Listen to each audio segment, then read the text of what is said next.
हर सोमवार की तरह डॉक्टर सुधाकर आज भी 9:30 बजे अपने चेंबर में पहुंच गए। चेंबर में बैठकर उन्होंने घंटी बजाई तो उनका ऑफिस अटेंडेंट सूरज अंदर आया। जी डॉक्टर साहब। सूरज, रूपा अभी तक नहीं आई? नहीं सर, नहीं आई अभी तक। कुछ खबर भिजवाई है उसने? नहीं साहब, खबर भी नहीं भिजवाई है। अच्छा तुम जाओ।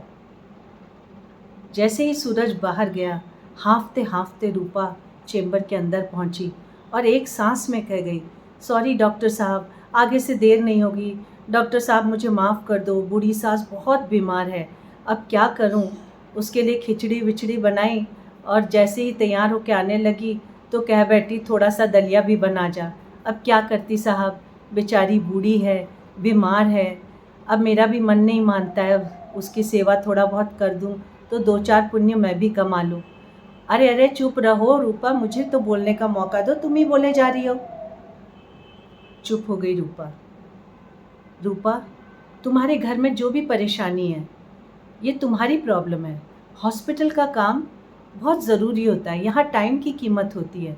तुम्हें मैं बहुत बार बोल चुका हूँ, सोमवार को ओपीडी में बहुत रश रहता है और फिर 1 बजे ओटी भी होती है। कैसे चलेगा ये काम बताओ? 1.5 महीना हो गया तुम्हें यहाँ काम करते और ये 5वीं या 6ठी बार तुम लेट आ रही हो। तुम ऐसा करो, कल महीना ख़त्म हो रहा है, तुम कल शाम को जाते समय अपने महीने का पूरा हिसाब और तनख्वाह ले जाना और अपनी कोई और जगह काम ढूंढ लो, कहीं भी जहाँ तुम्हें टाइम की कोई पाबंदी ना हो। नहीं साहब, अरे साहब एक बार और माफ़ कर दीजिए साहब, अगले महीने से ऐसा नहीं होगा। मैंने अपने गांव की बहन से कह रखा है, उसने कहा है वो आ जाएगी और मेरी सास की देखभाल करेगी। रूपा, हर बार तुम्हारे पास कोई ना कोई बहाना होता है और हमेशा कहती हूँ अगली बार ऐसा नहीं होगा, अगली बार ऐसा नहीं होगा, पर अगली बार ऐसा ही होता है। कोई बात नहीं रूपा, तुम अपना कहीं और जुगाड़ ढूंढो। तुम्हें यही तो है ना कि तुम्हें थोड़ी बहुत दवाइयाँ अपनी सास के लिए यहाँ से मिल जाती हैं। तुम हफ्ते में 1 दिन आया करना, मैं तुम्हारे लिए कुछ सैंपल की दवा जोड़ जाड़ के रखूँगा, तुम ले जाया करना। नहीं साहब, मेरा गुजारा भी तो चाहिए, मेरे को अच्छे पैसे मिल जाते हैं डॉक्टर साहब, हॉस्पिटल में अच्छे पैसे मिलते हैं और कोई दुकान में काम करो, घर में काम करो तो इतने पैसे नहीं मिलते। मेरा घरवाला भी तो नहीं है, बेशर्म कहीं का, पी पी के मुझे पहले ही छोड़ के चला गया। क्या करूं डॉक्टर साहब, मुझ पर दया करो। देखो रूपा, मैं सोचूंगा, अभी मुझे परेशान मत करो। चलो काम शुरू करते हैं। फिर सब अपने अपने काम में लग गए। 11:15 डॉक्टर सुधाकर को रिसेप्शन की ओर से बहुत शोरगुल सुनाई दिया। इससे पहले कि वो उठते बाहर आते, सूरज बदहवास सा अंदर दौड़ा। डॉक्टर साहब, डॉक्टर साहब। क्या हुआ सूरज? डॉक्टर साहब, वो डॉक्टर साहब। अरे वो क्या हुआ बताओ? डॉक्टर साहब, राजीव बेटे को। क्या हुआ राजीव को? राजीव डॉक्टर सुधाकर का बेटा था। डॉक्टर साहब, राजीव के बाइक का एक्सीडेंट हो गया है, उसी को लेके आए हैं उसके दोस्त। डॉक्टर सुधाकर हड़बड़ा के उठे, उन्होंने मरीज से कहा प्लीज़ एक्सक्यूज़ मी, और बाहर की ओर भागे। डॉक्टर साहब के साथ रूपा और सूरज भी भागे। बाहर आकर डॉक्टर साहब ने देखा कि राजीव को एक स्ट्रेचर में लेटा रखा है, उसके सर से, पेट से और पैर से बहुत खून निकल रहा है। राजीव बेहोश था। स्ट्रेचर से उसे लिफ्ट से आईसीयू ले जाने की तैयारी की जा रही थी। डॉक्टर साहब भी साथ हो लिए और इतने में पूरे हॉस्पिटल में हंगामा मच गया था कि डॉक्टर सुधाकर के बेटे का एक्सीडेंट हुआ है और उनको इसी हॉस्पिटल में लाया गया है। आईसीयू में डॉक्टरों का जमावड़ा हो गया, आईसीयू के बाहर हॉस्पिटल के स्टाफ का जमावड़ा। डॉक्टर गुप्ता जो कि न्यूरोसर्जन थे हॉस्पिटल में, उन्होंने चार्ज ले लिया। इमरजेंसी मेडिकल ऑफिसर्स एमएलसी बनाने में लग गए। डॉक्टर गुप्ता ने डॉक्टर सुधाकर से कहा, डॉक्टर साहब, we will immediately need 1 unit of blood. He has lost quite a lot of blood. बहुत ज़्यादा खून बह चुका है, 1 यूनिट तुरंत चाहिएगा। डॉक्टर साहब ने कहा, ओके डॉक्टर गुप्ता, मैं ब्लड बैंक में जाके देखता हूँ, मुझे पता है इसका ब्लड ग्रुप ए बी है। फिर उन्होंने बाहर आके स्टाफ से पूछा, क्या आप लोग में से किसी को पता है ए बी किसी का ब्लड ग्रुप है? किसी ने कुछ नहीं कहा। तो डॉक्टर साहब बाहर निकल के ब्लड बैंक के लिए जाने लगे। उतने में पीछे से उनको एक आवाज़ आई पतली सी, डॉक्टर साहब, डॉक्टर साहब। उन्होंने पीछे मुड़ के देखा तो रूपा थी। रूपा ने कहा, डॉक्टर साहब मेरा ब्लड ग्रुप AB है, आप ले लो मेरा ब्लड ग्रुप। दोस्तों, मनुष्य बहुत स्वार्थी होता है। मौके के समय वो भूल जाता है कि उसने दूसरे से कैसे बात की थी, क्या व्यवहार किया था। डॉक्टर ने बिना कुछ सोचे समझे कहा, हाँ हाँ रूपा, चलो चलो अंदर चलो, ICU में चलो, और ले गए। और डॉक्टर गुप्ता को कहा, डॉक्टर साहब she will give the blood, इसका ब्लड AB है। तुरंत रूपा को ऊपर ले जाया गया और जो ब्लड ट्रांसफ्यूजन की प्रक्रिया वो शुरू कर दी गई। दोस्तों, रूपा को उस रात हॉस्पिटल में ही रखा गया। अगले दिन सुबह जब रूपा को डिस्चार्ज किया गया तो वो ICU में गई डॉक्टर सुधाकर से मिलने और डॉक्टर सुधाकर के बेटे को देखने। डॉक्टर सुधाकर ने विनम्रता से हाथ जोड़कर रूपा से कहा, रूपा, मैंने कल तुमसे बहुत बुरी तरीके से बात की, मुझे ऐसा नहीं बोलना चाहिए था। अब मुझे समझ में आ गया कि इंसान की मजबूरी क्या होती है।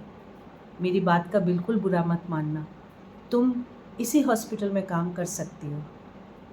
तब रूपा ने कहा, डॉक्टर साहब, मैंने आपके लिए आपके बेटे को खून नहीं दिया, ये मेरा भी निजी स्वार्थ था। मैंने अपने बेटे को ब्लड कैंसर में खोया था जब वो मात्र 10 साल का था। आज अगर जिंदा होता तो वो भी 18-19 साल का होता। मैं जानती हूँ अपने संतान को खोने का दुख क्या होता है, और यही सोचकर कि एक और बेटा अपने माता पिता से अलग ना हो, मैंने आपके बेटे को खून दिया। लेकिन कल रात को जब मैं हॉस्पिटल में लेटी थी और ये सब दौड़ भाग देख रही थी, तब मुझे समझ में आया कि हॉस्पिटल में टाइम की कीमत क्या होती है। डॉक्टर साहब, आप बिल्कुल सही थे, मैं तो इस हॉस्पिटल में काम करने लायक हुई नहीं। अरे नहीं नहीं रूपा, ऐसा मत बोलो, कोई बात नहीं। मुझे पता है कि तुम्हारे घर में बूढ़ी सास है, 5-10 मिनट आगे पीछे चलेगा, बस सोमवार को तुम ठीक से आया करना। नहीं डॉक्टर साहब, मैं इसी बात का तो आपको प्रॉमिस नहीं कर सकती। डॉक्टर साहब, मैं ऑफिस से अपना महीने का पूरा हिसाब किताब लेके अब चलती हूँ, आप किसी और को खोज लीजिएगा। लेकिन मैं कोई नाराज़ होकर नहीं जा रही, मुझे समझ में आ गया कि गलती मेरी है। डॉक्टर साहब ने रूपा को बहुत रोकने की कोशिश की, पर वो नहीं मानी और चली गई।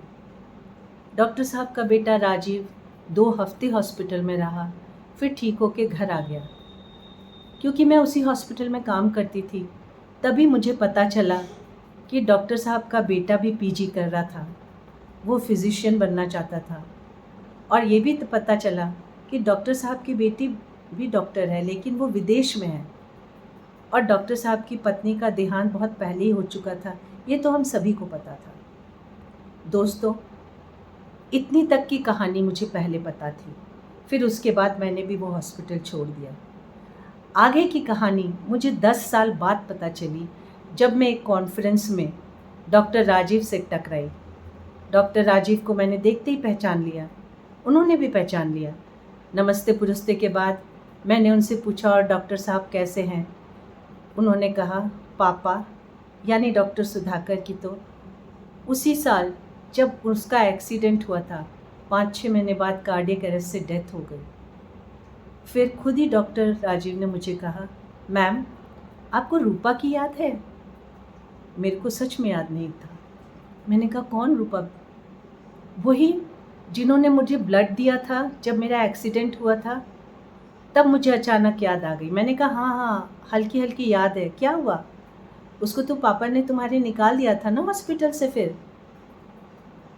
यस मैम, जब मैं ठीक होके घर आया तो पापा को रोज़ यही अफसोस होता था कि मैंने रूपा से बहुत बुरी तरीके से बात की, मुझे ऐसा नहीं करना चाहिए था। जब रोज़ वो यही बात करते तो मैंने एक दिन पापा से कहा, पापा आपको इतना अफसोस है, चलो हम रूपा से मिल के आते हैं और उसको फिर से हॉस्पिटल में या उसकी कहीं नौकरी लगा देते हैं। पर हमें तो उसका घर पता नहीं था। हाँ, ऑफिस अटेंडेंट सूरज को पता था, तो मैं, पापा और सूरज मिलके रूपा के घर गए। रूपा के घर में ताला लगा हुआ था, तो रूपा की पड़ोसन से पता चला कि रूपा की सास तो कुछ ही दिन पहले सरकारी हॉस्पिटल में गुजर गई और रूपा ने अब 2 जगह काम पकड़ लिया। सुबह वो एक साड़ी के शोरूम में काम करती और शाम को रिलायंस मॉल में काम करती। उन्होंने ही हमें बताया कि रूपा की आपसे मुलाकात सिर्फ सैटरडे हो पाएगी, उस दिन शहर की सारी मार्केट बंद रहती है। फिर हम लोग दोबारा शनिवार को गए। रूपा हमें देख के चकित भी हुई और खुश भी हुई। हमने उससे बहुत विनती की कि वो आके हमारे आउट हाउस में रहे, चाहे वो जहाँ भी काम करे, हम उससे कोई किराया नहीं लेंगे। हमारे बहुत मनाने पर रूपा मान गई। रूपा हमारे आउट हाउस में शिफ्ट हो गई। और मैम, डेस्टिनी तो देखिए आप, रूपा के शिफ्ट होने के 5 दिन बाद ही मेरे पापा को स्ट्रोक आ गया। स्ट्रोक आया तो हम तुरंत हॉस्पिटल ले गए। आईसीयू में थे 5 दिन and then he died of cardiac arrest. उसके बाद रूपा आंटी मेरी सब कुछ बन गई। उन्होंने घर का पूरा चार्ज संभाल लिया। खाना बनाना, सफाई करना, हर चीज़, मेरे नहाने धोने तक का ख्याल रखना, सुबह मेरे कपड़े निकाल के रखना। और उन्हीं की बदौलत मैं अपने आगे की 1.5 साल की पीजी कंप्लीट कर पाया। जब मैंने अपनी कलीग डॉक्टर सुचिता से कोर्ट मैरिज की तो रूपा आंटी भी एक गवाह थी। सुचिता की फ्रेंड और रूपा आंटी, ये दोनों थे जब हमने साइन किए मैरिज रजिस्टर में। और आज रूपा आंटी हमारे साथ ही है और मेरे दोनों बच्चों की वो फेवरेट रूपा दादी है। मैं ये स्टोरी सुन के चकित रह गई कि दोस्तों, भगवान कैसे किसको कहाँ कब मिला दे और किस रूप में मिलाए, ये हम नहीं जानते। हमें पता नहीं कौन हमारे किस काम कब आ जाए, कौन हमारा सहारा बन जाए। गरीब भी हो सकता है, अमीर भी हो सकता है, कोई भी हो सकता है। फ्रेंड्स, पद प्रतिष्ठा अपनी जगह है, व्यवहार और हमारे अच्छे कर्म हमारी जगह है। अगर हमारे अच्छे कर्म, हमारा व्यवहार कोई नहीं देख रहा है, कोई अप्रिशिएट नहीं कर रहा है, तो बिल्कुल भी चिंता मत करिए। आप अपना व्यवहार हमेशा अच्छा रखिए, अपने कर्म अच्छे रखिए। ऊपर वाला ज़रूर हमारे व्यवहार और कर्म देख रहा है। और ये मैं दावे के साथ कह सकती हूँ कि अगर हमारे कर्म अच्छे हैं तो जब हमें ज़रूरत पड़ेगी, ऊपर वाला किसी न किसी रूप में हमारे लिए कोई ना कोई ज़रूर भेज देगा। नमस्ते दोस्तों, thank you for watching me on my channel the story teller.